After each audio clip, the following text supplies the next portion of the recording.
In Florida, mold is a constant worry. But when water damage happens, does your insurance actually cover the cleanup? Your policy likely hides a secret. A mold coverage cap, often just $1,000, while a real problem costs much more. You don't have weeks to sort it out. After a leak, destructive mold can appear in just 24 to 48 hours.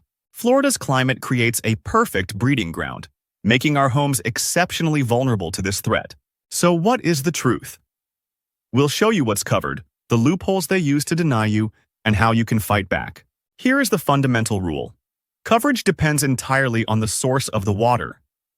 Was it sudden and accidental, or slow and neglected? Insurance may pay for mold if it comes from a covered peril. Think, a suddenly bursting pipe, water from a fire hose, or a storm. But they will almost always deny mold from long-term issues, like a slow leak under the sink or poor maintenance. Insurers call this a failure to maintain your property. It's one of the most common reasons for a flat-out denial. Because mold grows so fast, any delay in reporting water damage gives the insurer a perfect excuse to deny your claim. So you know the cause is everything. But let's assume you have a covered claim. How much will they actually pay? Insurers see Florida's mold risk as huge, so they limit their exposure with a sublimit, or cap, hidden in the fine print. A $10,000 limit might sound sufficient, but it gets used up fast. So what can you do to get more coverage before a disaster? It's called a mold endorsement, or rider. For an extra premium, you can buy higher limits, sometimes up to $5,000 or more. So the policy has two hurdles: a covered cause and a cost within your limit. Now let's see what this costs in the real world. Remember that coverage limit? The average mold cleanup in Florida is $1,500 to $6,000, but extensive mold can easily pass $10,000. Imagine a burst pipe floods your kitchen. The cause is covered. But the bill is $15,000. With a $1,000 limit, you pay the extra $5,000. Even with a valid claim, expect resistance. Insurance companies often try to underpay, arguing some damage was pre-existing. You've done everything right, but the denial letter arrives. Is that the end of the road? Absolutely not. Here's a little-known loophole: the ensuing loss clause. It means that even if the initial cause isn't covered, the resulting damage might be. For example, a rusted water heater fails due to wear and tear.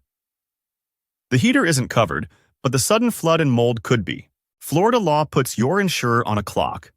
They have 14 days to acknowledge your claim and 90 days to pay or deny it. If they deny your claim or drag their feet, it is time to act. You have the right to appeal. Gather your evidence and challenge their decision. Fighting your insurer is one piece of the puzzle.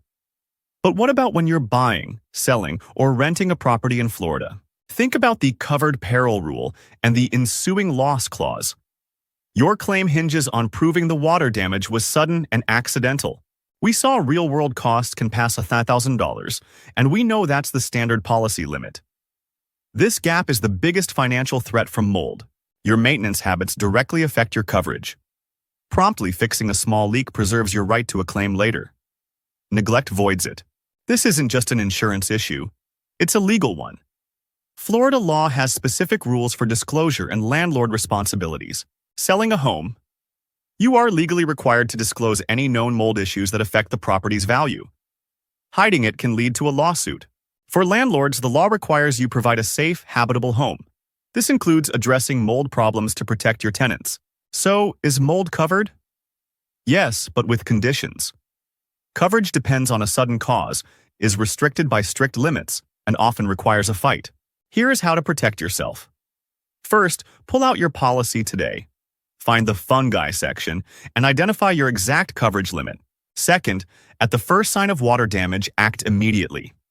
Take photos, before any cleanup, and document every phone call and expense. Third, ask your agent about a mold endorsement to raise your limits. If a claim is denied, don't just accept it. Consult an insurance attorney. In the fight against mold in Florida, your policy is your shield, but knowledge is your sword. Be prepared, be proactive, and fight for your home.